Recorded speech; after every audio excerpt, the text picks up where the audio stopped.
Welcome, everyone. Welcome to this auspicious evening. As I said, I'm still feeling thankful, and I'm very thankful for our new air handling system, and I'm very thankful for the off switch tonight. Still basking in the mode of being thankful, I'm going to open this evening by giving thanks. First, I want to thank all of you. Oh my goodness, look at this community. All of you that keep the flame of curiosity and learning burning bright in the community by loyally coming to First Wednesdays. And also thank you for your insightful questions and comments, which often extend the evening and enrich it even further. Next, I am so thankful for the Vermont Humanities Council that had the vision and continues the commitment to bring these rich opportunities to Vermont communities for 17 years. Isn't that awesome?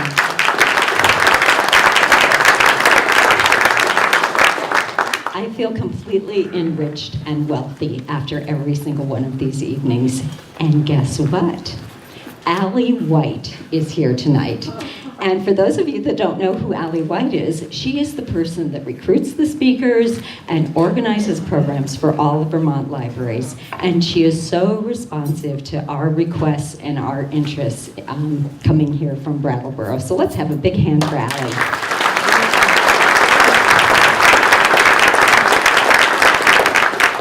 And also, Jerry Carboni is in the house. And many thanks to Jerry for saying yes when Vermont Humanities Council called and jumped at the chance to bring these lectures to this community every year. And we're so lucky to have statewide sponsors, but we also have local sponsors, and lots of them. So I'll quickly thank them. We have Against the Grain, Brattleboro Auto and Detailing, Brattleboro Food Co-op, Brattleboro Savings and Loan, and Park Place Financial Advisors, New Chapter, the Richards Group, Wyndham World Affairs, and so please, when you encounter these people in the community, thank them for this evening. Tonight's program is underwritten by the Vermont Bar Association, and guess what? They provided refreshments. So we invite you all to linger afterwards, chat with your friends and neighbors about the program, and enjoy some refreshments. So let's hear it for Vermont Bar Association.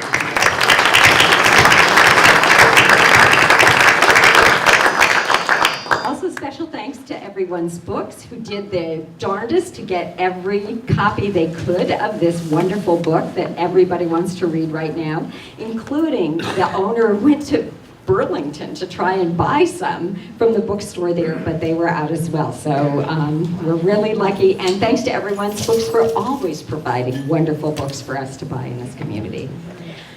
And finally, and foremost, your friends and mine, the Friends of Brooks Memorial Library, who raise funds to find the sponsorships every year to continue to bring this and other wonderful programming to all of us.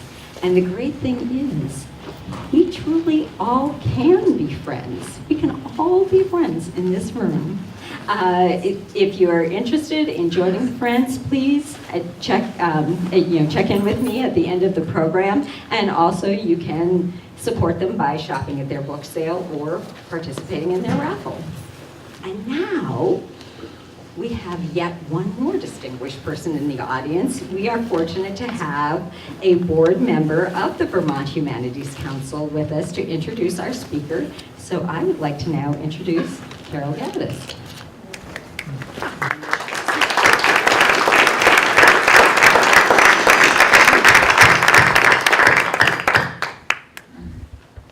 Good evening. We're so happy to have you here. I'm with the Council on Humanities, and it's just wonderful to see such a great group. Tonight, I'd like to introduce David Blight. David W. Blight is the class of 1954 professor of American history at Yale University and director of the Gilder Lehrman Center for the Study of Slavery, Resistance, and Abolition. He is one of the nation's foremost authorities on the U.S. Civil War and its legacy. Blight is the author of A Slave No More, Two Men Who Escaped to Freedom, including their own narratives of emancipation, and An American Oracle, The Civil War in the Civil Rights Era. He is also the author of Race and Reunion, The Civil War in American Memory, which received 8 book awards, including the Bancroft Prize, the Abraham Lincoln Prize, and the Frederick Douglass Prize, as well as 4 awards from the Organization of American Historians, including the Merrill Curti Prizes for both intellectual and social history. His latest book, as you know, is Frederick Douglass, Prophet of Freedom, which has recently been listed as one of the 10 best books of 2018 by both the New York Times and Time Magazine. His books will be available for sale and signing after the event. Please welcome David Blight.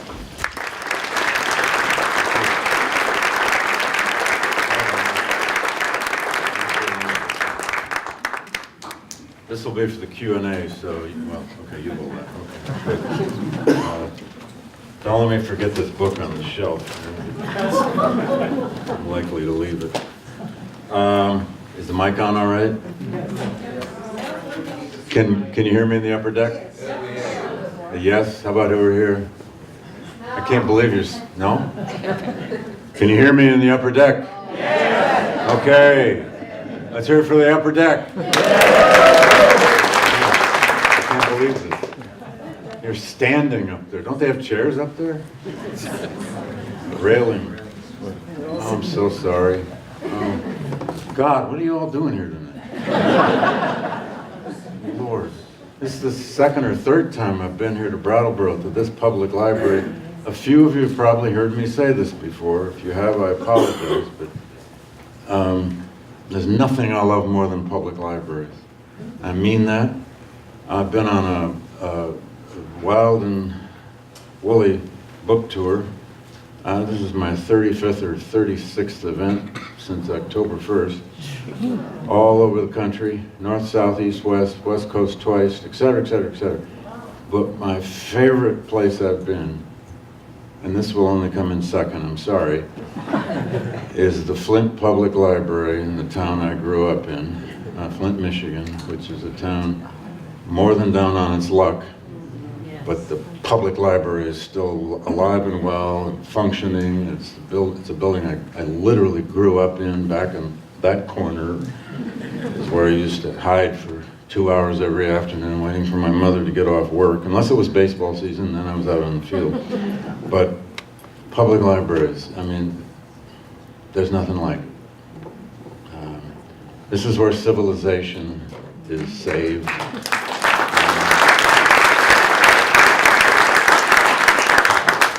I have this ridiculous idea that if we knew Armageddon was coming, and we don't, so don't worry. I mean, if we knew we only had a few days or a week or whatever, let's just all gather in a library, have an open bar at the circulation desk. Circulation desk becomes an open bar, and we just sit around in groups and fight over books, argue about books. It'd be the Melville corner, you know. Anyway, but really, you know, just gather in libraries. Well, let's see here. Are we ready for the next slideshow? Cool. All right. And if we go forward, all right, it's working. Thank you. Thank you. When President Barack Obama gave the dedication speech at the new, magnificent African American Museum in Washington, which some of you have no doubt been to. If you haven't, you got to put it on your calendar. It's not true that you can't get tickets. You can get tickets. Trust me, you can get tickets. Obama gave the dedication speech when it opened on September 24, 2016. He delivered what he called a clear-eyed view of a tragic and triumphant history of black Americans in the United States. He wanted to be clear-eyed. Now, he could have done a kind of ceremonial, let's all feel nice speech. It's a dedication speech, after all. But he and his speechwriters worked on this one. I'm not going to recite it all, don't worry. It was one of his very last real public addresses. He gave a lot more campaign speeches in the next month or so before that election. But this speech was obviously important. It's, you know, the first black American president at the big new Black History Museum. So what's he going to say? This is how he started the speech. He spoke of a history, he said, that is central to the larger American history, and one that is both, he said, contradictory and extraordinary. He likened the African American experience to the, what he called the infinite depths of Shakespeare and Scripture. And then he said, the embrace of truth, I'm quoting him, as best we can know it, is where real patriotism lies. So he's linking somehow patriotism with a sense of history. And then naming some of the major pivots of the country's history, Obama wrapped his central theme in a remarkable sentence about the epic of the Civil War period. This is right in the beginning of the speech. And he said, quote, "We have buttoned up our Union blues to join the fight for our freedom. We've railed against injustice for decade upon decade, a lifetime of struggle and progress and enlightenment that we see etched in Frederick Douglass's mighty leonine gaze." Now, again, presidential rhetoric, Douglass's leonine gaze, good line, speechwriter could feel good. But he could have named anybody. He could have named Rosa Parks. He could have named Martin Luther King. He could have named Harriet Tubman. I mean, my God, she's everywhere right now, except on the bill she's supposed to be on. Wasn't that decided about 2 years ago? Something? A lot of things got decided about 2 years ago. But Douglass's leonine gaze, he says, we see that pass through Douglass's leonine gaze. Well, okay, what might that metaphor actually mean? It's possible Douglass and his speechwriters were thinking about the fact, and the book had just come out, a book called Picturing Frederick Douglass. If you don't know it, it's I mean, after you buy my book, it's a heck of a Christmas gift. It's done by 3 good friends of mine, John Stauffer, Celeste Bernier, and Zoe Trott. It's the collection of all the extant photographs of Douglass, and a lot of other images, cartoons, murals, and so on. It's the visual Douglass, and they did intrepid work to find these images all over the place. Many of them newly found. And they're at about now, I believe the book had 162 extant images, photographs of Douglass. But now, there at least 2 more have been found. I actually found one of them. It literally fell out of a file that frankly shouldn't even have been in at the New York Historical Society. It's a photograph of Douglass in Ireland in 1886 on his tour with his second wife, Helen, in front of a thatched hut. Incredible. With his cane. But Douglass is the most photographed American of the 19th century, probably. I mean, it appears he was. And you might ask, why? I mean, part of it is perhaps obvious. I'm going to come back to the one of him sitting, and I'm going to run ahead to a couple of these stunners. Well, that's the old Douglass. I love the images of the old Douglass. Maybe it's because I'm getting older. The more gray, the better. I actually wanted an older Douglass on the cover of the book until the designers at Simon & Schuster showed me that cover, and I said, okay, because that's a beauty. But look at this one. I mean, this is either 1856 or 57. They found this in a Kansas City museum, the Nelson Atkins Museum. They just had it in their collection. Apparently they had never displayed it. I mean, how could you not display this? I mean, find some reason. I don't know. Maybe, an exhibit about men's clothing or something. Do something with it. But he's photographed so much in part because he's a stunning man. But he was also photographed so much, I'm convinced, because he traveled so much. He traveled constantly. I say in the book, though no one can prove it, that he may have been the most traveled American of the entire 19th century. Although I think Mark Twain probably bested him. Because Twain cheated, he went to Asia. That's not fair. Douglass never got to Asia. Douglass constantly was on the road as the itinerant lecturer, way into his old age, into his final year of life. And everywhere he went, somebody wanted to take the photograph. Every local photographer wanted him to sit. There were some photographers that photographed him 6 and 7 and 8 times at different times in his life. He had favorite photographers. And the other thing to be said about the photography, and if you've read the Stauffer Trod Bernier book, you know this, because they analyze it beautifully. He was very much interested in having his photo taken, thank you very much. Not only because he was a vain human being, and he was. He could be an arrogant human being, and he knew he was good looking, but he was making statements. And the statement, there you see it, I'm a black man, but I'm educated. Maybe not in real schools, but I'm educated. I'm an intellectual. Pay attention to me. I have something to say, and I dress well. He's making a statement about race with all of these photographs. And he had to deal then as well with the problem of fame. And I may come back to that a bit. And he had a terrible problem with fame. Today we call it celebrity. They didn't really have that word in the 19th century, but he had to deal with all the pleasures and perils of fame. By the second half of his life, he couldn't go anywhere, as they say, without being recognized, bothered, assaulted, talked to, bothered. I have a favorite example. Forgive me, because I might forget to tell you if I move on.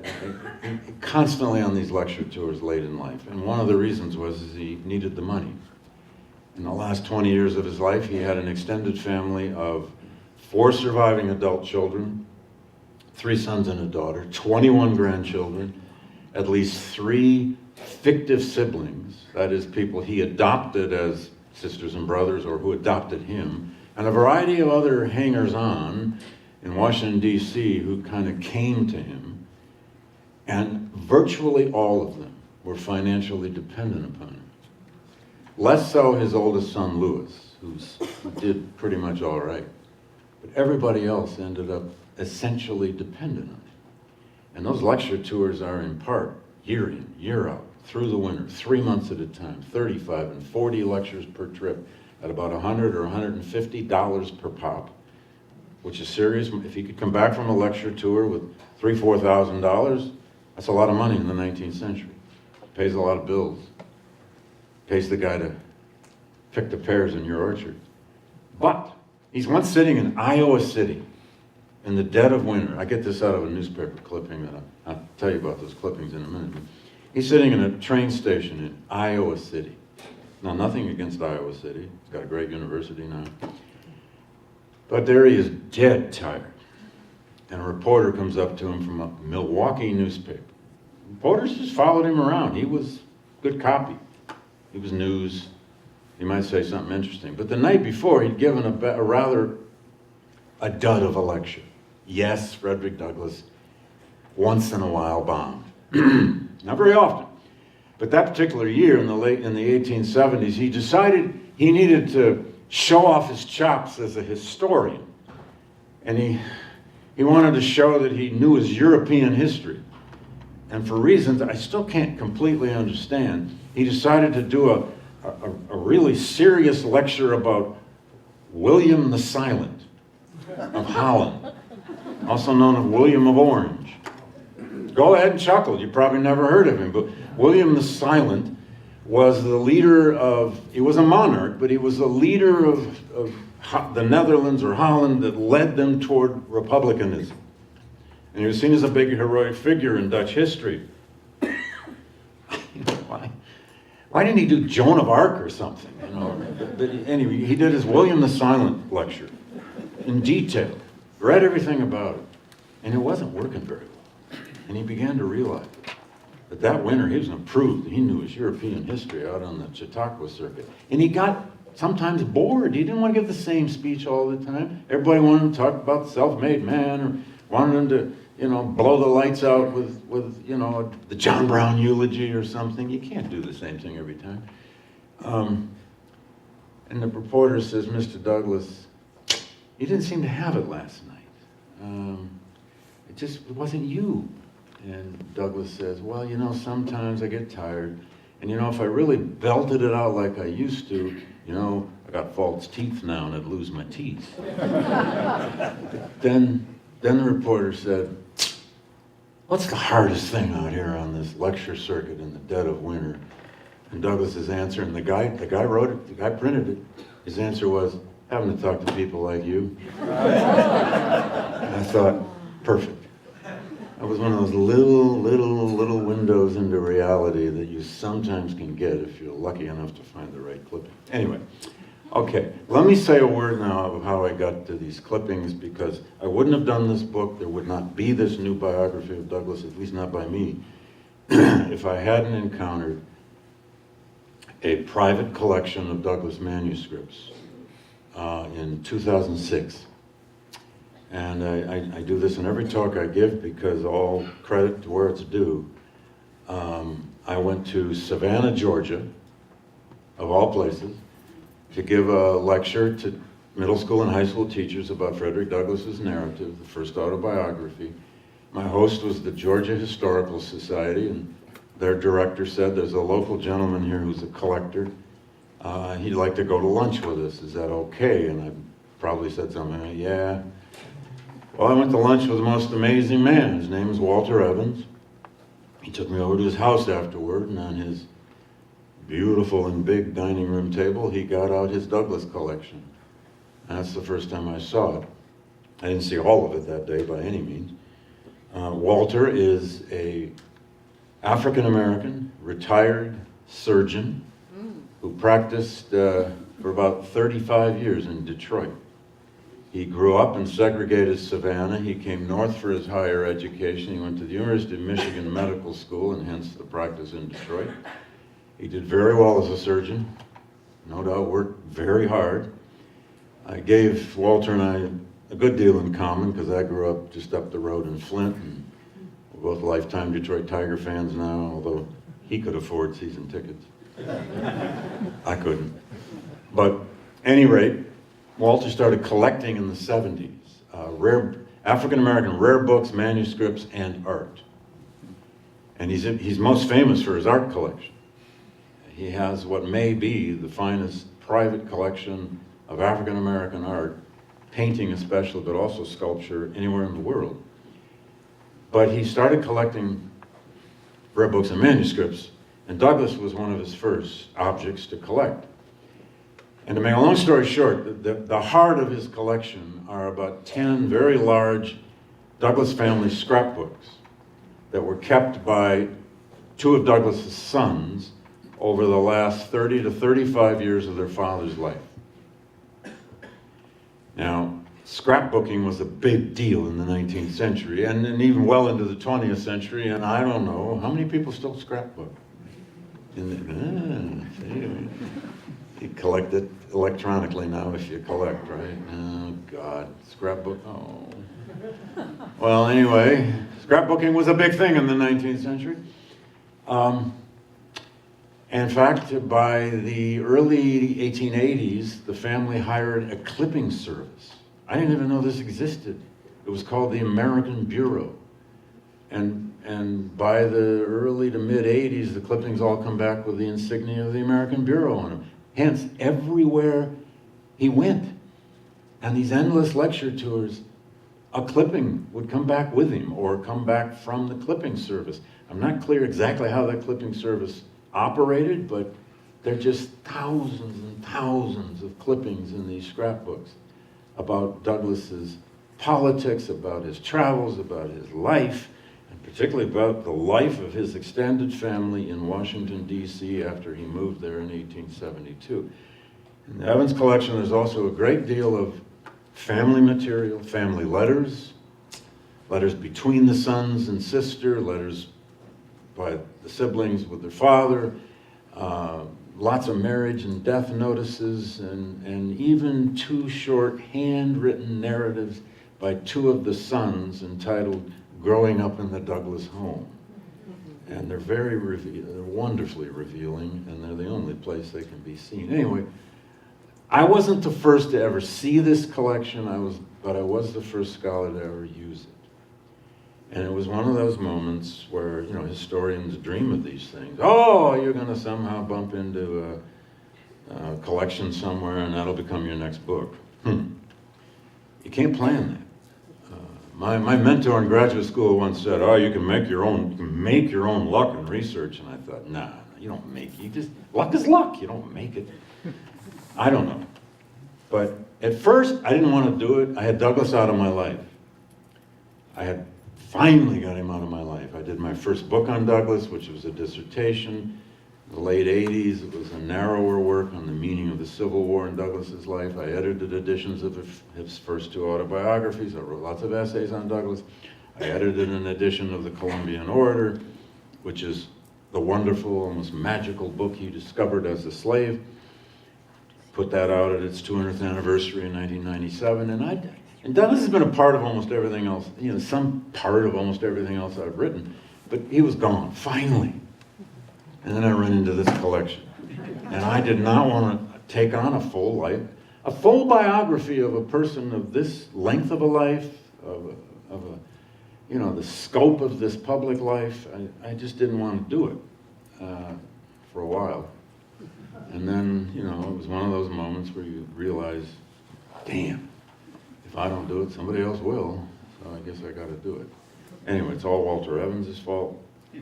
And if you have the book, or if you buy it, you'll note that the book is dedicated to Walter and his wife, Linda. They became my dear friends and patrons. I spent 4 or 5 spring breaks in Savannah. I've spent many other weeks there. It's a wonderful place to go in March. The azaleas are blooming. The only rule was, don't come before 8 a.m., stay as long as you want. Never put your coffee cup on the table with the documents. Fair enough. Library rules. So, incredible good luck. And if you scan the footnotes in my book, especially after the middle of the book, the Evans collection is everywhere to be found. I could go on the rest of this evening about why that collection, or what I found in that collection and so on, but I don't want to do that. I want to give you a sense of this book and how I tried to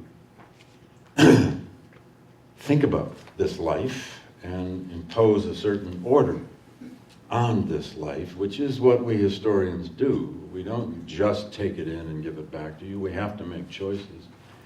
And in the end, I organized this book around essentially 6 big themes. And I'd like to just briefly explain each. And I may have a couple other things to say, may plant you somewhere with him for a moment. And then I'd love to hear your questions. The first big theme is words. Words, words, words.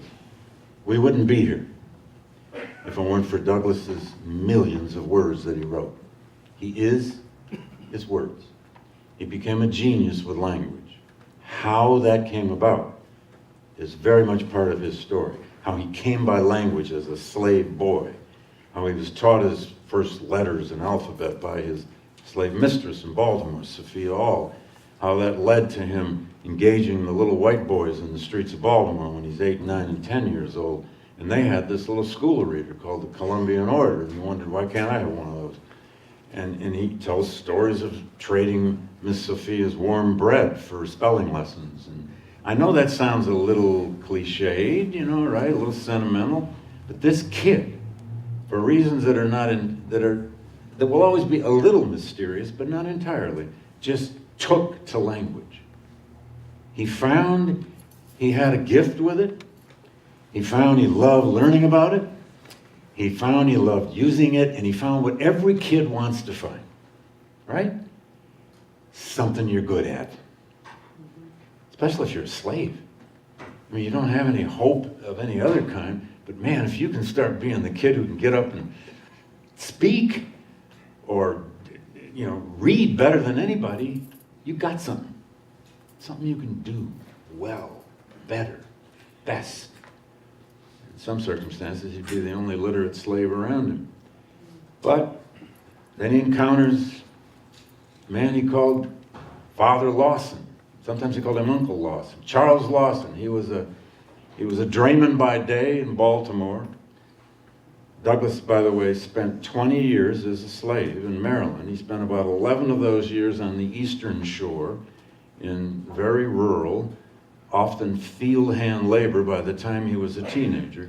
But he spends nearly 9 years of the 20 in Baltimore for reasons we don't have to entirely go into here, why he got sent to Baltimore. But the fact that he was in Baltimore meant he was there in a city that opened on the world. Baltimore was a huge ocean port. Baltimore was a great shipbuilding city. And he worked, by the time he's an early teen, down in the docks, down in the shipbuilding yards. His first jobs were just keeping the fires burning and so on in the shipbuilding yards. And then later he learned the trade of a caulker. He really learned to work with his hands.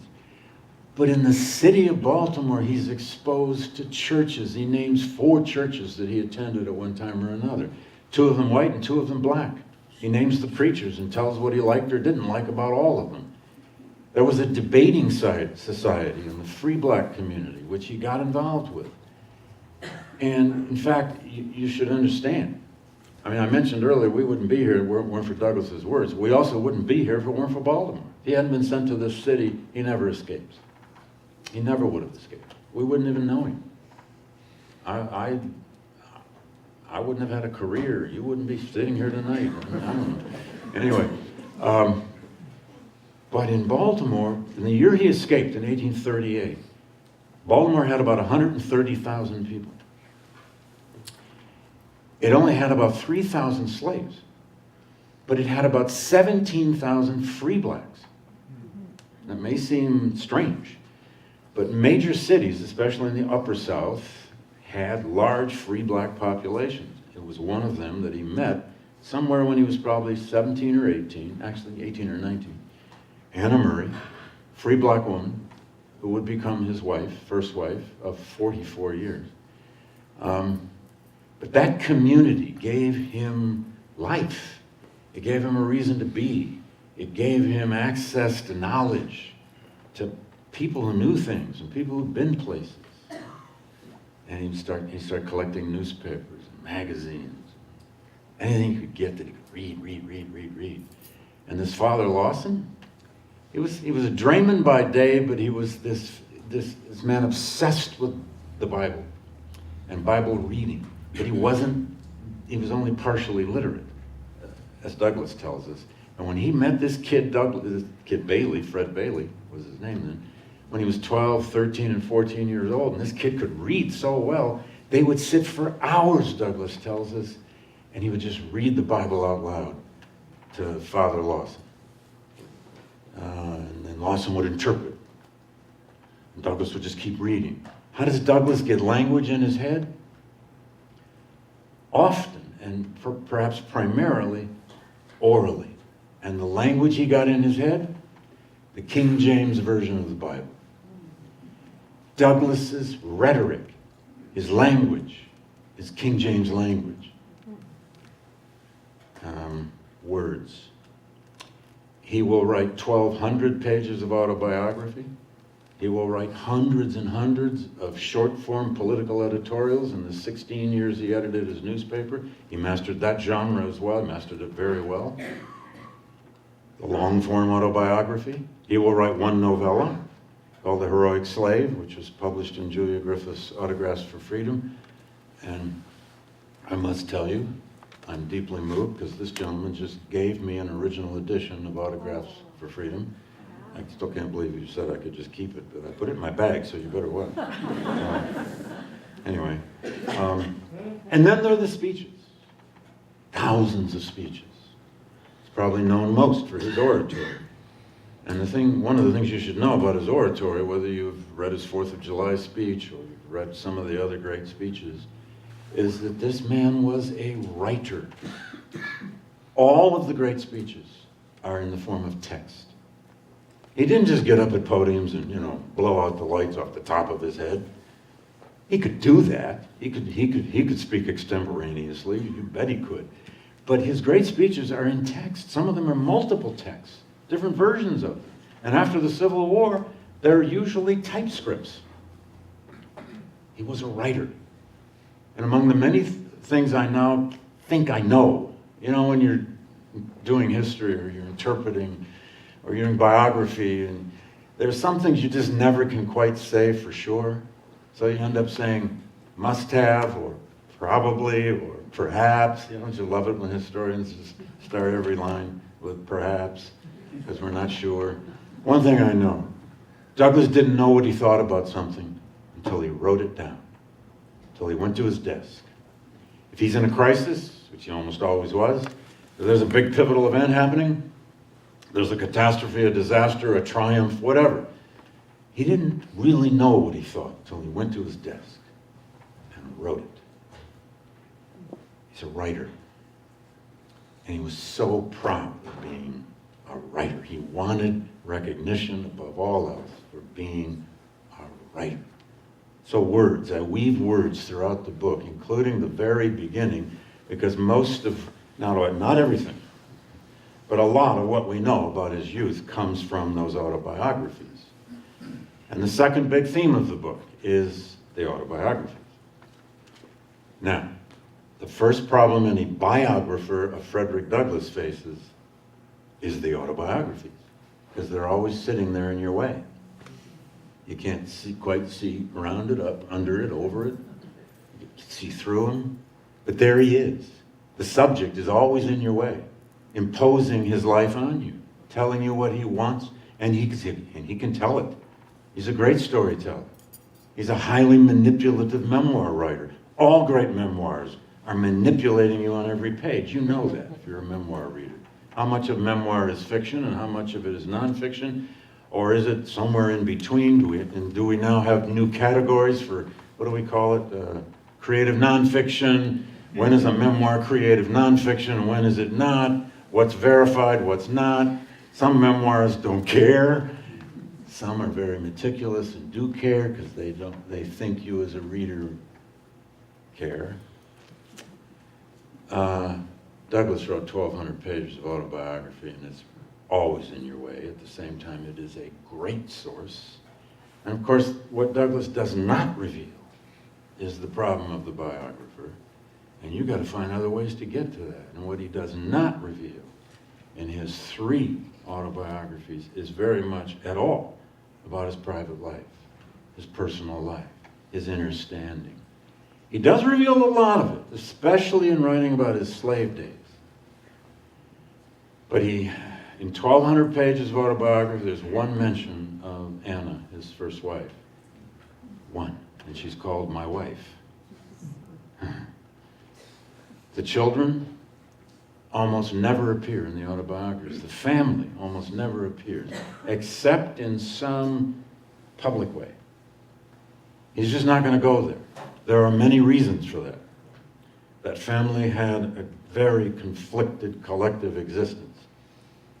And the sons and daughter had difficult lives. It was not easy being his son or daughter. There are deeply moving, almost heartbreaking letters at times between Douglass and his daughter Rosetta or his son Charles, where they say, Father, I've written this the best I can. I know how, rigorous you like to be about our writing, and I'm sorry this isn't written. They're apologizing when they write him a letter. Now, a lot of us do that, We do it with emails now, right? Because we know we misspell in emails all the time. Probably just stopped caring, but sometimes you want to say, sorry for the way I wrote this, but I'm in a hurry. No, they were saying sorry because the old man wanted them to be meticulous. And then some. But those autobiographies are both source and subject. You have to explain why somebody writes 3 different times his own story. Why does he seem to believe he only has one story to tell, and that's about himself? Why is his story so compelling and so important, and why does he keep telling it? And then when he writes the 3rd one in 1881, The Life and Times of Frederick Douglass, he rewrites it again 11 years later and adds on the next 11 years. With a long chapter on his tour of Europe with Helen, his second wife.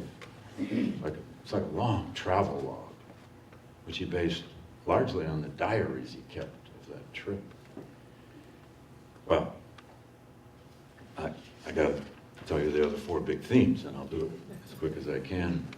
The 3rd big theme is the Bible. And I say that bluntly because that's the truth. Douglass, as I tried to say earlier, learns language in the King James Version of the Bible. He comes to read the Bible over and over and over while he's still a child in slavery, while he becomes a teenager. And when he gets out of slavery, he escapes in 1838 in a remarkable and daring and incredibly risky escape. He's living in New Bedford, Massachusetts. And what does he do immediately? But get involved in the local AME Zion Church, the Black Church of New Bedford. New Bedford is famous, as many of you may know, as being a city which was a refuge for fugitive slaves. And it was the great whaling city. There were lots of jobs, good jobs. And Douglass was working. He worked all kinds of jobs those first 3 years when he had anonymity. He worked in carrying the whale oil casks. He worked in a foundry for a while. What's that thing called? The bellows. He would work the bellows with one arm, and on the wall he would tack Garrison's Liberator so he could read it. You know, reading the newspaper. Reminds me of one of my jobs I had in college, which was working on I was a cashier in a parking ramp at Christmas time. You know, and I'd just beg for nobody to come so I could be reading something, and somebody would come and I'd have to freeze my hand again and go out and get their money. But I wasn't a slave, so I wasn't complaining. Anyway, but what does Douglass do? He gets involved in the AME church, and what do they do but find out this kid can preach? By the time he's 21 years old, he's preaching. He's at first a lay preacher, then they ordained him, which in those years in the AME Zion meant somebody in the congregation got together, held a committee and said, "You preach." That was ordination. But he was good at it, and he learned to preach to the text, which is the Protestant tradition. And that's how he gets discovered by Massachusetts abolitionists. Sometime late in 1840 or early 41, and he gets invited out to Nantucket to that abolitionist convention in August of 1841. He gives his first big speeches to white people. But the Bible. Douglass's storytelling, his ability as a storyteller, his subjects, his metaphors, come from the Bible so often, and especially the Old Testament. I treat the Bible in his life less as a matter, I treat religion and Christianity less as a matter of his faith, which is never easy to judge, and more as a matter of his worldview and his storytelling, his rhetoric. And I have to say, if you've read the 4th of July speech, you know this, that the speech is laced with Old Testament language, metaphor, direct quotations from the Psalms, from Isaiah, from Jeremiah. Douglass's great models were the Hebrew prophets, especially Jeremiah, Isaiah, Ezekiel, Amos, and a couple others.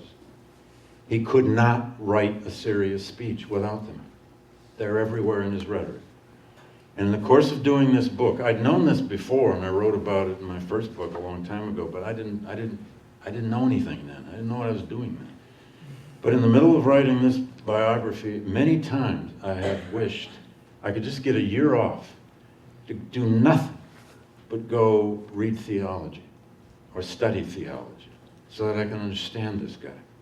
I didn't have that year off, But I did have a few friends who are theologians, and they were a tremendous help to me. I'll name them. Don Shriver, who used to be dean and president of Union Theological Seminary in New York. I was lucky to get to know Don, and at one point I called him up and said, could we have lunch? He's retired now, not in great health anymore. But I have to say, one of the most moving things that's happened to me with this book is that Don read it, and he would email me every 100 pages, almost like a reader's diary, and tell me what he thinks. And at first I was just cringing. Oh God, he's going to butcher me. But no, it got better as he went. And he just, every 100 pages, he'd stop and email me, and I'd get 3 paragraphs about what he thought. God, I didn't know anybody did that. But Don, I called him up once and said, can we have lunch and talk about the Old Testament? He said, what do you need to know? I said, I need to know what to read on the Old Testament. And after he got done laughing at me, like, ask an Old Testament scholar what to read on the Old Testament. Kind of a dumb question. But he got me reading Walter Brueggemann, who had written about 30 books, and he told me which 3 to read. And then I made a very good friend of a rabbi in New Haven. He's a neighbor, Jim Ponin. He used to be head rabbi at Yale University. He retired, and he started attending classes. And Jim used to sit in the front row of my lecture class, and he'd hang around afterward. The undergraduates would all run off out of class. Jim would just hang around and talk, and we'd have lunch. What do I need to read? He'd say, Robert Alter, so-and-so. But make sure you read Abraham Heschel, the great Jewish theologian of the 20th century, who, among many other books, wrote a book called The Prophets. And the reason I'm telling you this is because I was struggling with the courage and finding the confidence to put the word prophet in the title of this book. Because if you're going to use the word prophet in your title, you got to be ready to defend it. That's a big word, and we throw it around too easily. That's prophetic, and that's prophetic. A prophet is not a person who predicts. Prophets can be wrong. Prophets are the people who can find the language to explain situations in words the rest of us can't, or just aren't quite capable of. And prophets will make us hurt. That's their job. Prophets cause us pain. Prophets make us reflect. Prophets make us want to run away and hide. Prophets want us to get away from prophets.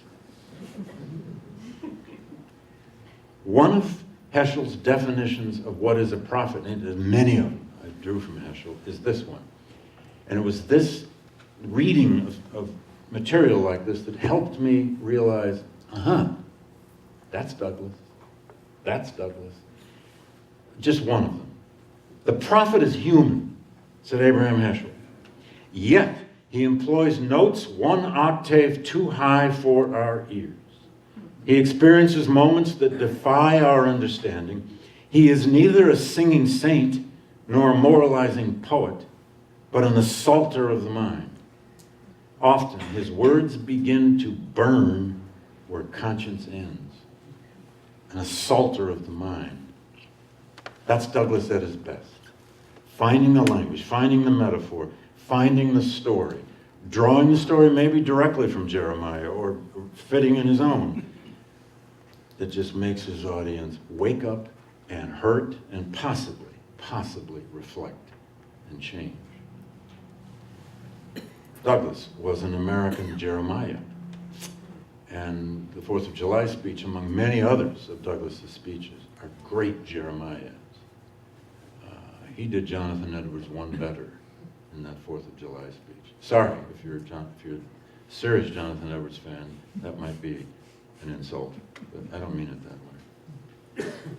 The 4th big theme is, and I run it throughout the book, well, almost throughout the book, but I try to weave all of these together at once. It doesn't just have a, chapter on the Bible and a chapter on this and chapter. No, you got to weave it all together if you're doing real biography. But the 4th one is how the radical outsider, the radical abolitionist who's always on the outside of power, always knocking on doors and beating on the edifice, with time, and after the Civil War and Reconstruction, after the Civil War emancipation and Reconstruction, lives to see his cause win and then lives long enough to become a political insider.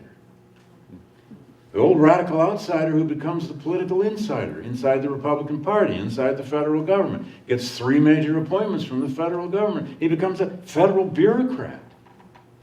He loves being near power. And he thought of himself as an advisor to several presidents. He was. I'm not sure he was as big an advisor as he thought he was at times. But what happens to the old radical outsider when he becomes a political insider? Douglass is the model for that. And I don't say that as criticism, it's just as reality. Think of our own lifetime. Think of a Nelson Mandela. 27 years in prison. Every right to hate everybody he can see. But he doesn't. He becomes a genius as forgiver and builder. And then president of his country. Think of all the great leaders of our civil rights movement who then became mayors and congressmen and senators. And then there's that younger guy who wasn't in the civil rights movement, who was a community organizer, for God's sake, and became president of the United States. Making deals and compromising. And a lot of us got all over him because we thought he was compromising too much, and we sometimes forgot, oh yeah, he's the president of the United States. He's got a big job. It's a huge part of Douglass's life. It's going to cause him to be accused later in his life of being out of touch, falling out of touch, giving in, staying too loyal to the Republican Party, and it's going to bring about a next generation. This is natural, it always happens. It's going to bring a next generation, particularly of younger black leaders, almost all of whom, unlike him, are going to be college educated and freeborn, who want to knock him off and are going to fight like hell about all kinds of issues. And he fought back. He sometimes threw mud back at these rivals worse than they threw at him. He liked being on the pedestal. He was hypersensitive to criticism. And sometimes the rivals were probably right, but didn't matter. They weren't going to get that pedestal away from him until he died.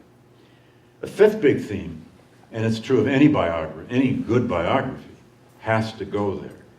The other big theme I weave throughout is, it's natural, is the relationship and the balance between the public and the private life. And there are 1,000 aspects of that. The private life affects every public act. The public acts affect the private life. Douglass got up every day by the 1870s and 1880s. That mean it's 8 o'clock? Didn't ring 8 times. Anyway, he got up every day of his life in Washington, and by the late 1870s and early 1880s, wondering, okay, what are they writing today in the Washington papers? Because he and his extended family, the sons, the daughter, grandchildren eventually, became what in the book I call the Black First Family of Washington. Everything they did, good, bad, and ugly, got into the press. There were no less than 3 black newspapers in Washington, several white newspapers. A couple of them on both sides were basically scandal sheets, tabloids, and everything that Douglas's did got into the press. He gets sued by his son-in-law, and oh God, I could go on and on about this. But the situation of his children, the situation of his marriage, the situation of other relationships and friendships, the death of Anna in 1882, all of these matters affect what's going on with this public man. This tall, beautiful man that we see in textbooks as just gazing out at us and about ready to boom out some great biblical metaphor that will change the world and change our minds, also had a life, and it was really complicated. So I could go there more in Q&A if you really want. And last but not least, the 6th big theme is Douglass the intellectual, the thinker and writer. It's always there from the beginning of his public life. Today he is taught in law schools. His speeches on the anti-slavery interpretation of the Constitution I know they're taught at the Yale Law School and many others. In political science courses and political philosophy courses he's now taught, there's an entire collection of essays by formal traditional philosophers treating Douglass's thought. He's especially been treated by political philosophers as a great proponent or analyst of the natural rights tradition. He's been examined forever by literary critics. That's the discipline that found him first. In fact, back in the 1970s, you couldn't go into the field of black literary criticism without writing your first essay on Douglass's narrative. Everybody had to do that. It was a rite of passage. He's examined in rhetoric courses, to say the least. You want to teach rhetoric? Douglass never read Aristotle's Aesthetics or Poetics. He never read Aristotle on oratory that I know of, but it's all there in form and substance. He was a great analyst of the problem of collective memory, which is something I've written a lot about. He's a serious thinker. You got to just forget that he had no formal education. What he did do is read all the time. At the National Park Service in Washington, which runs Cedar Hill, his house, they have his book collection. They have it housed out in a warehouse in Landover, Maryland, in those mechanical shelves that go back and forth. I got to go out there and spend a day with curators. I got to see his entire book collection, at least the book collection he had when he died. And there's now a list. It's amazing. He had 3 complete works of Shakespeare, complete works of Dickens, he was a fanatic about Robert Burns and Byron. I'm sorry if you don't like the English romantic poets, he did. He was crazy about Robert Burns.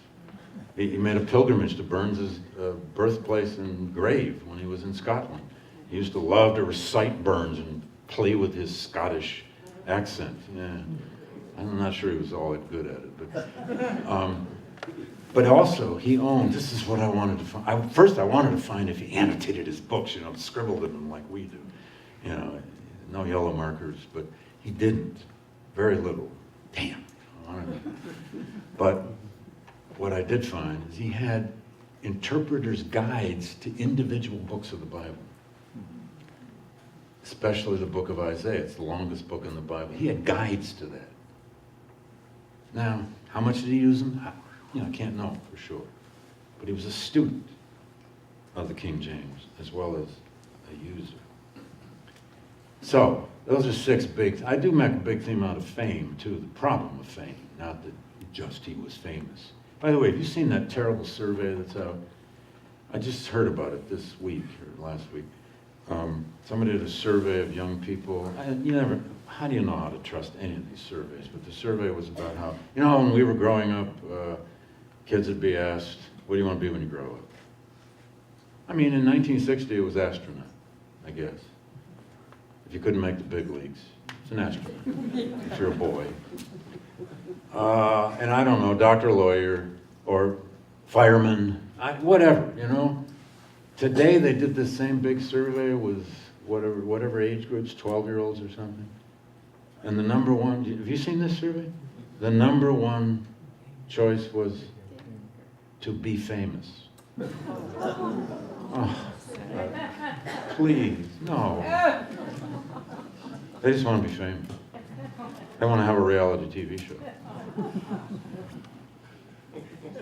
That's not fair to young people. Yep. There's a little guy reading there in his green hood. I'm sorry. I know you wouldn't do that, nor would, anyway. I'm sorry, that's a bad aside. All right, I was going to show you one example, but I don't want to waste any more of your time tonight. I was going to show you one example. Well, there's one. Sorry? Just one. No. The little guy in the green hood, maybe. Hey, I'm sorry.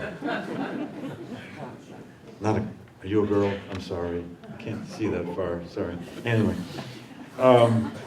Okay, I mentioned the power of his biblical rhetoric. Let me just give you one example. It needs a little bit of context. But in the election of 1864, now that's Lincoln's re-election, which was never a foregone conclusion at all. There's nothing inevitable about Lincoln being re-elected in 64. The war was in a horrible stalemate that summer. The Overland Campaign in Virginia, Sherman in front of Atlanta, Sheridan hasn't moved down the Shenandoah Valley yet, and Admiral Farragut didn't take Mobile Bay until August 25th. The war in June, July, and into August was in terrible stalemate, horrific casualties, the worst casualties of the war. The war weariness in the North was terrible, and there was lots of reason to think that the Democrats, with their candidate George McClellan, were going to defeat Lincoln, because so many Northerners were just sick of the war, and sick of the sacrifice. Douglass had met Lincoln the previous year in August of '63 at the White House, but without an invitation. The first time Douglass met Lincoln, Douglass just went to Washington, this was August of 1863, to protest the discriminations against black troops. He just got in line and sent his card in, and Lincoln agreed to meet with him. But the second time they meet, August of '64, Lincoln invites Douglass to the White House for a meeting. An invitation, for God's sake. He goes in, they meet, probably for a full hour. And at that meeting, Lincoln explains to Douglass, this is third week of August, he explains to Douglass that there's every reason to believe he's not going to win re-election, or he fears it. And he first asked Douglass a kind of general question of whether he thinks he ought to back off the emancipation question a bit. And Douglass said, "No, sir." And the reason Lincoln was at least bringing that up as a trial balloon is because the Democrats at that point were doing what all political parties do. They had found their wedge issue. Because the Republicans had printed on their forehead, emancipation, emancipation. The Emancipation Proclamation is a year and a half old. They are the party of freeing the slaves. And the Democrats just pilloried them with this. They called Lincoln Abraham Africanus I, implying that he was black. They said that all the Republicans really wanted was miscegenation, the mixing of the races. And that word was literally invented that year in the '64 campaign. That's how it got into the American dictionary. They accused Lincoln of being the N-word lover, and they said all these Republicans are going to do are mix the races and ruin the core of America. And it was working. And the Republicans were on the defensive, and the Republicans were kind of looking for ways to, slide around the emancipation issue a little bit. Just like the Democrats in our time became the party of Obamacare, the party of health care. The Republicans, they didn't quite win that one, but anyway. So Lincoln says to Douglass, "I may not win re-election. So here's what I want you to do." He looked Frederick Douglass in the eye, and he asked him to be the principal agent of a scheme to funnel as many slaves out of the Upper South as possible before Election Day in November, in case Lincoln loses the election, so that slavery would be as damaged as possible before the Democrats might take power after the interregnum the next spring. Get as many slaves out of the South into legal freedom as possible. Because if he loses the election, he's basically saying to Douglass, all bets are off. We do not know where this is going. And Douglass, I'm convinced well, he said yes, but I'm convinced he had no clue how he's supposed to do this. He probably looked at Lincoln and said, okay. It was supposed to be run by the War Department and the Army. He goes back to Rochester. He starts sending telegrams and letters to his friends, abolitionists, and agents who had done a lot of recruiting of black soldiers, and he had some people, but he's saved from having to even do this, of course, by the fall of Atlanta. Atlanta falls on September 3. Sheridan moves down the valley in September. Farragut took Mobile Bay on August 25th. Huge turning points in the war, and huge turning points for Northern morale. Especially the fall of Atlanta. and Lincoln's reelection prospects greatly improved as Northern morale improved. Douglass wanted to go campaign for Lincoln. They wouldn't let him. The Republican Party said, no, we don't want this black leader out there on the stump talking about emancipation. We're trying to get reelected here. You know, and Douglass was angry.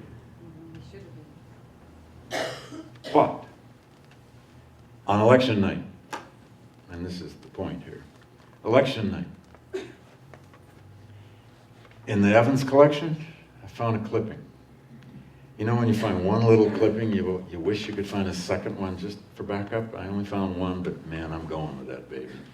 Because the story is a reminiscence printed in a Rochester, New York newspaper in 1881 by a guy saying, I was a poll worker on the night of the 1864 election, and I put Frederick Douglass's ballot in a ballot box.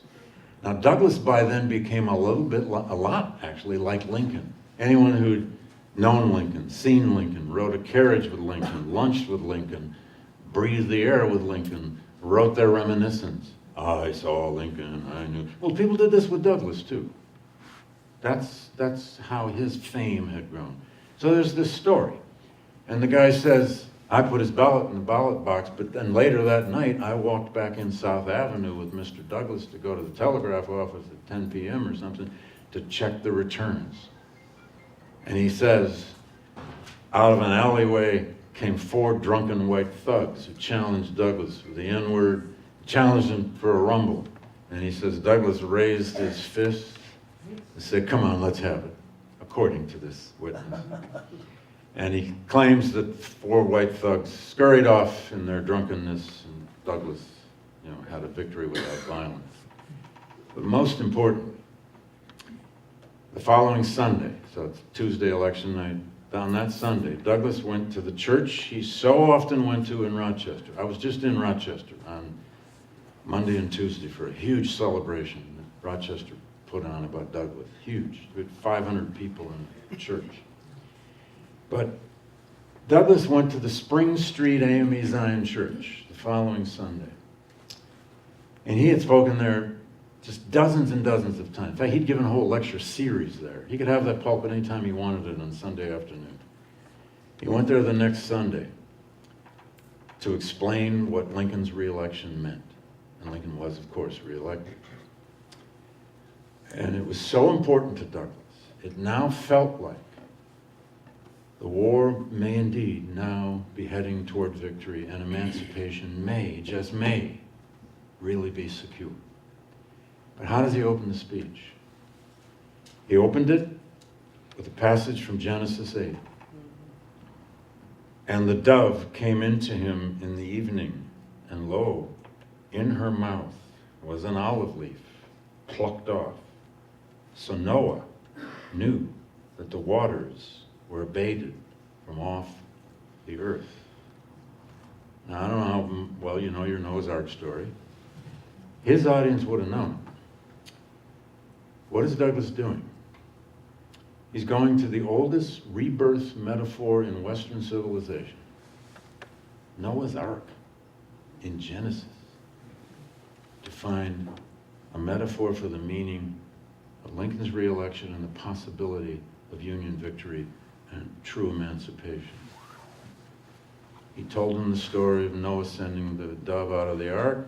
The dove comes back, has an olive branch in its beak. Noah wonders, oh my God, there may be a life out there. Sends the dove out again, and the dove does not return. So Noah uses that as the cause to take the tarp off the top of the ark, and lo, the world had been renewed.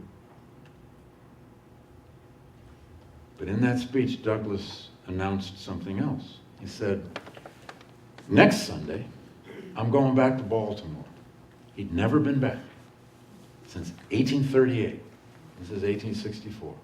So I'm going back to Baltimore, the state of my birth, Maryland. And the reason he says I'm going back is because Maryland had just held a referendum on whether to become a free state. Maryland was a slave state. But now, by late 1864, Maryland, had been neutral during the war or tried to be neutral during the terrible division in Maryland between pro-Confederate and pro-Union sides. A terrible place to be during the war. But they held a referendum on November 1st, and the vote was something like 30,200 and something to 29,800 and something. It was ridiculously close in favor of freedom. It was like some of our recent elections, you know, like 0.0 something of 1%.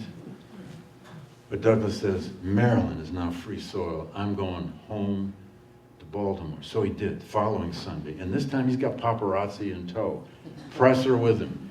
This is how we know what went on there. This is how we know what he said and what happened. He goes back to Baltimore. He goes to Fells Point, where he had lived as a slave. That's where all the shipbuilding yards were. He went to the Bethel AME Church on Dallas Street, which is one of those churches he had worshiped at as a slave.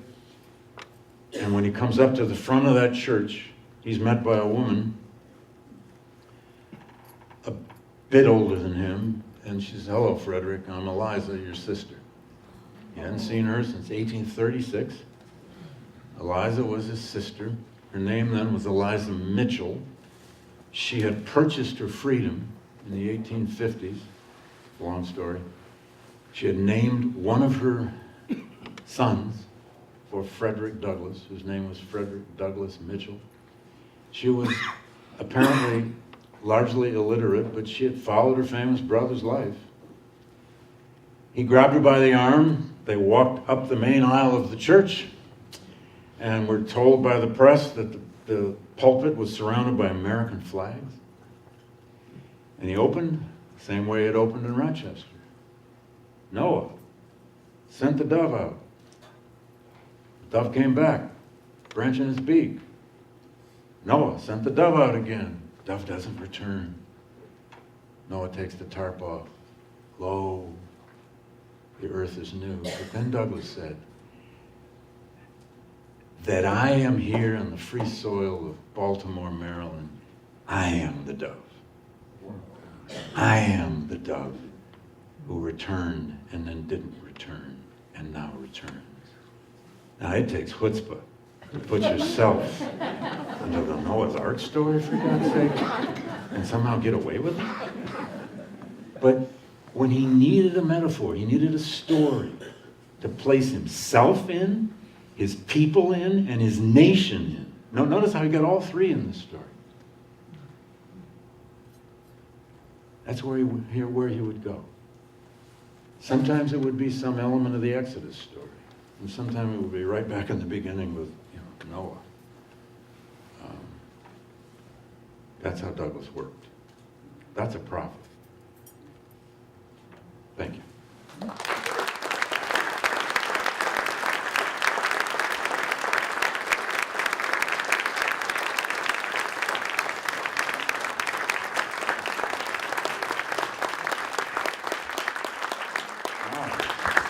Upper deck people hung in there all the way. That's amazing.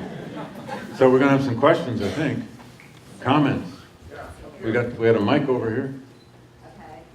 I want remind me to say something about this photo, but shout it up. Shout it out. That's okay. If Douglass was alive today, well, if he was alive, Yeah. what is the one question you would ask him? Oh God, yeah. Okay. I got a list of about 30 or 40. No, just one. I only get one. Can I have two? Please.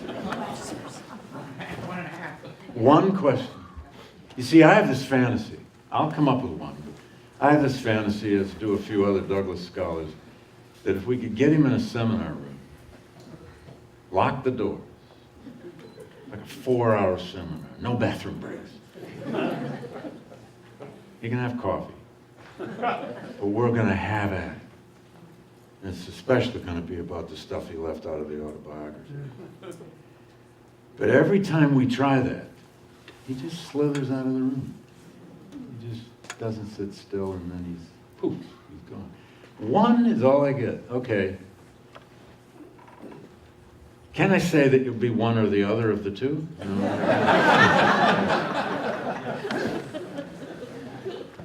I think it'd be Mr. Douglass, Anna, 44 years. Explain.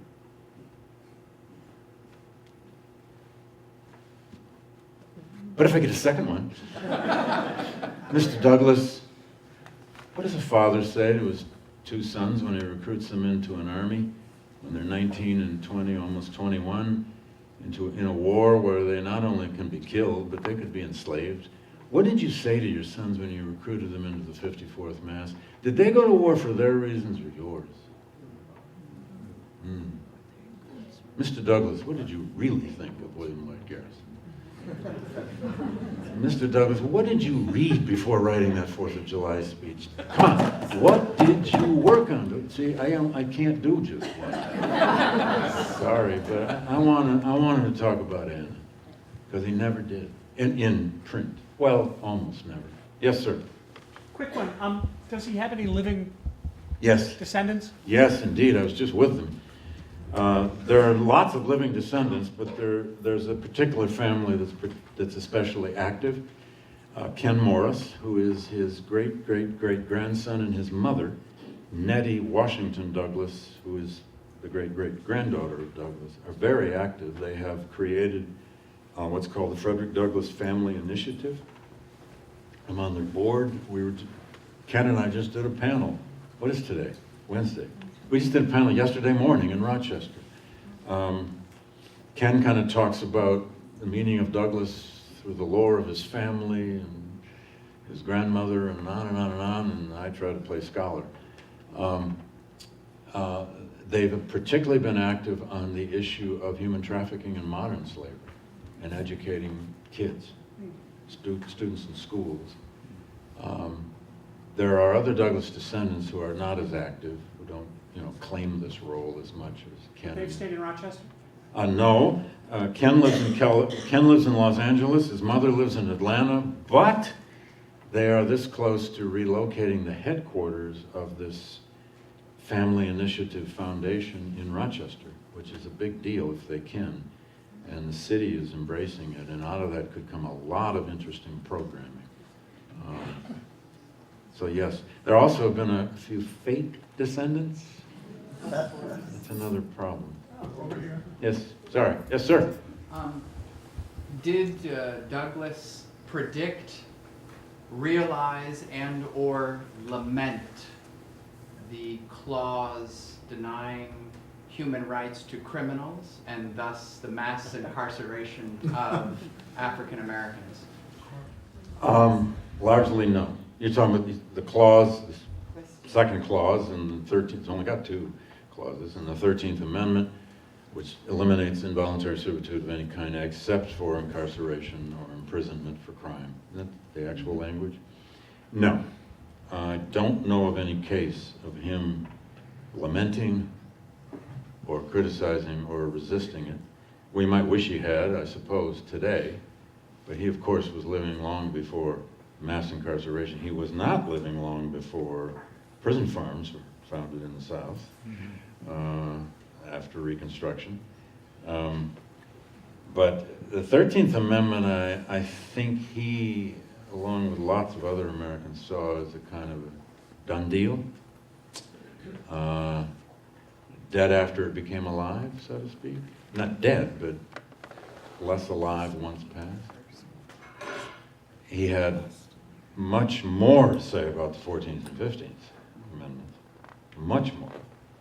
Both about what he loved about them and what he resisted, and in fact why he didn't even support the 14th at first.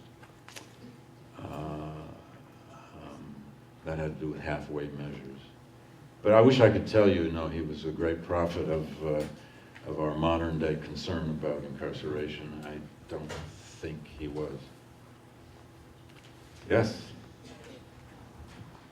We have another upper deck? No, over here. Yes, sir. I'm trying to get clarification on a phrase in a letter I have that was written 3 days after Lincoln was assassinated. Right. And it was by a fellow somewhere down south, and he wrote it to a brother up in Keene, New Hampshire. I'm trying to figure out, he made reference to Negro dogs that, in other words, they were used to chase down Oh, yeah. runaway slaves. Yeah.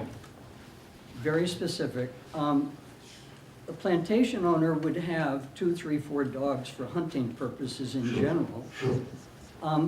Did they actually have dogs that were specific, strictly for running down runaway slaves? Well, okay, the question is, did slave owners in the South own dogs explicitly for the purpose of chasing down fugitive slaves? Exclusively. No, I'm not going to say they were exclusive for that, but a hound dog chasing, you know, if you're hunting rabbit or you're hunting deer or you're hunting whatever, or if you're hunting a human being, I suspect could be used both ways and was. There actually is an article, I wish I could remember the citation. It was published in the Journal of American History, a great scholarly journal, some years back now, about the imagery, references to dogs in slave narratives. Both written slave narratives and the famous WPA oral interviews, 3,000 of them that were done in the 1930s. It turns out when slaves reminisced or were asked to reminisce, they remembered dogs a lot. And usually not favorably, usually with fear. But I don't know of any reference that that was a slave hound.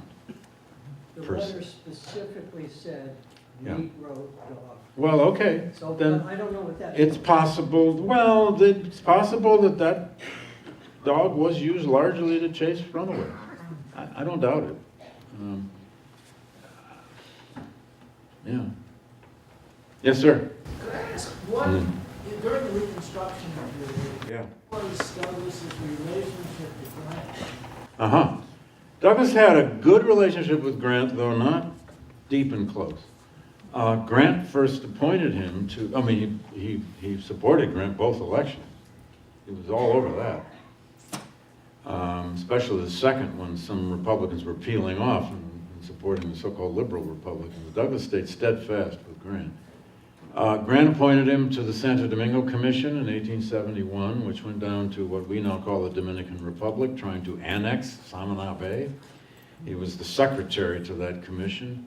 He spent 2.5 months on the USS Tennessee under the employ of the U.S. government trying to annex a part of the Dominican Republic. And Douglass actually did believe in American expansion. Then he had other ties to Grant, but it was never deeply personal. He tried to have more of a relationship with Grant, but it never quite developed. He had a closer relationship with Rutherford Hayes, the following president, and then at least initially with Garfield, although Garfield is murdered in his first year. Douglass was quite disappointed with Grant after he came back from the Santo Domingo Commission, because there was a White House dinner held for the commission, but the secretary of the commission was not invited. Felt snubbed. They had other official events and duties together. Douglas' second greatest speech, in my view, I mean, we all have our top 5, you know, top 10 greatest hits. I think his second greatest speech is a speech called the Freedmen's Memorial Address. It's the speech he makes dedicating the famous statue of the standing Lincoln and the kneeling slave, which is in Lincoln Park in Washington, D.C. Douglass was the order of the day at the unveiling of that in April of 1876. It's a masterpiece of a speech.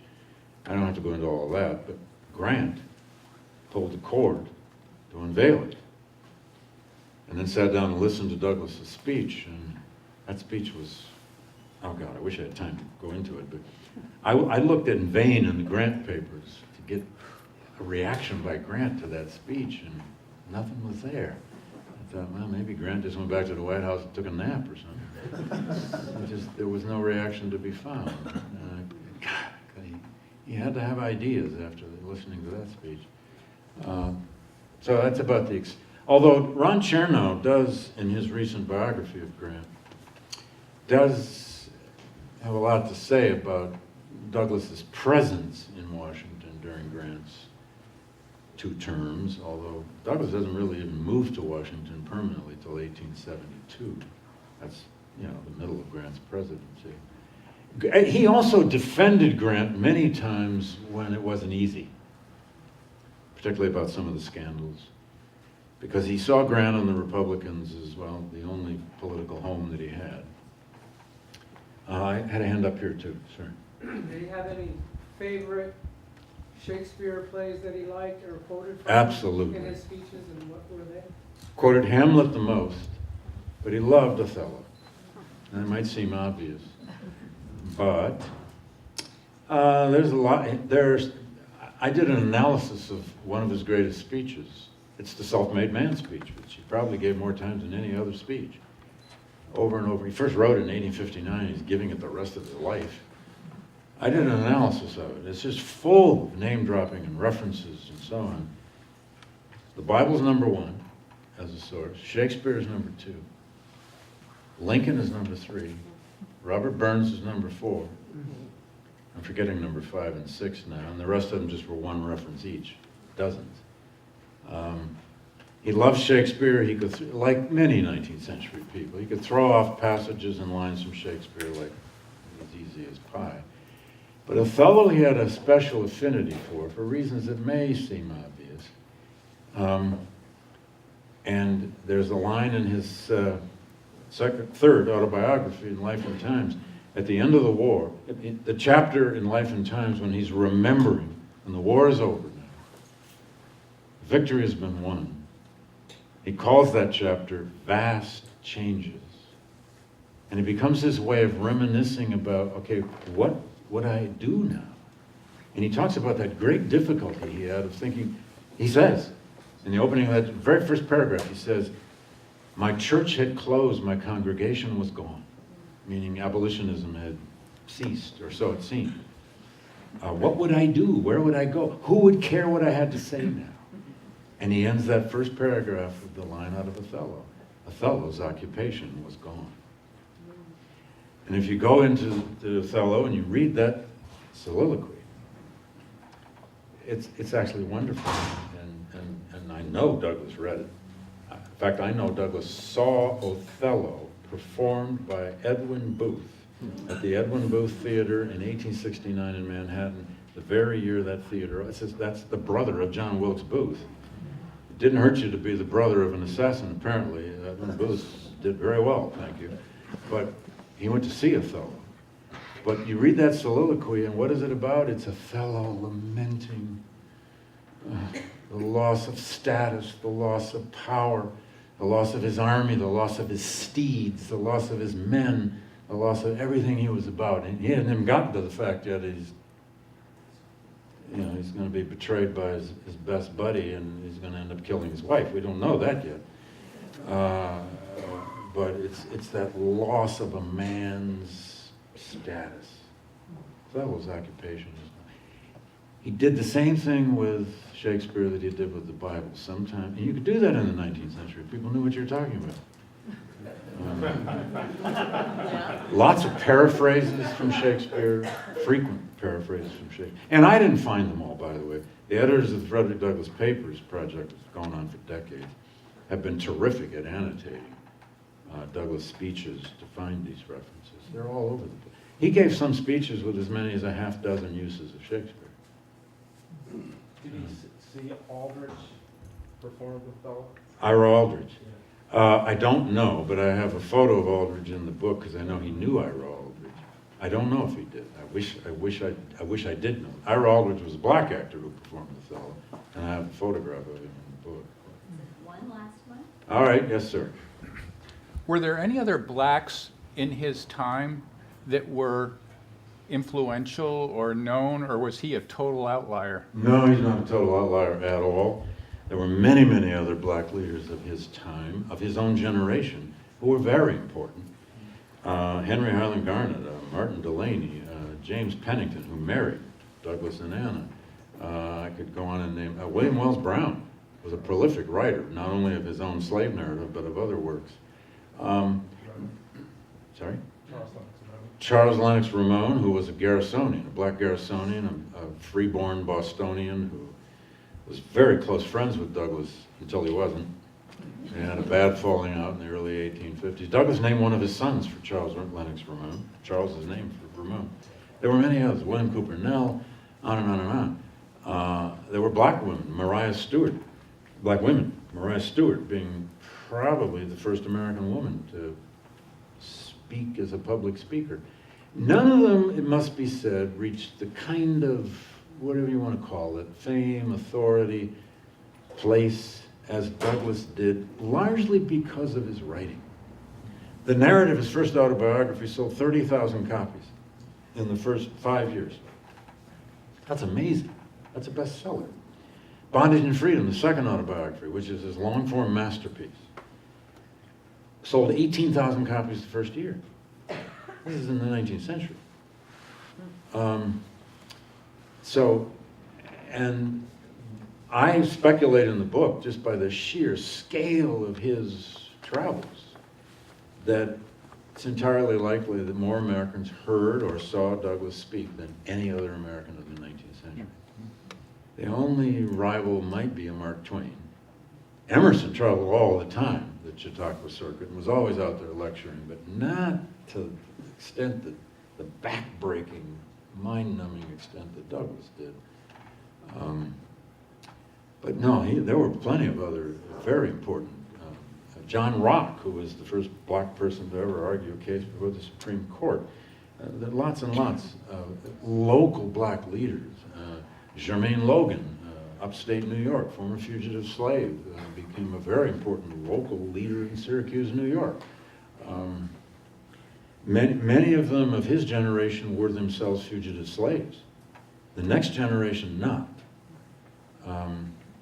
And there was, of course, a black convention movement for decades. And these conventions were gatherings, often of as many as 100 and sometimes as many as 150 delegates from all the states who would come together in a city and try to do self-help projects, try to create a school, try to create an orphanage, try to create an insurance company, and so on and so on. So he's not the only one. And there's a problem in this field, too. Some people say, more attention to Douglass. Come on, what about all the rest of them? Well, because he wrote the 4th of July speech on the narrative of bondage and freedom, and they didn't. I mean, he lived this epic life, and they didn't. But there's another one back there at the rear if you want to, you don't want to take one? I tell you what I'd like to do is... He's got a nice scarf. I know he does have a nice scarf, and I would invite all of you to stay. I will stay for as long as anybody else stays here tonight.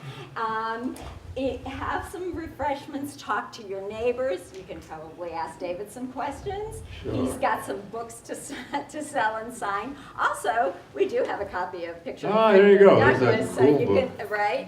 Somebody can check that out tonight. Also, while you're milling around, please fill out your evaluations. They're so important, aren't they, Allie? Where is she? They're really, really important. They're great to get feedback about ideas, speakers you'd love to have come. And by the way, if you really are worried at all that Douglass might still be alive, he's running in 2020. You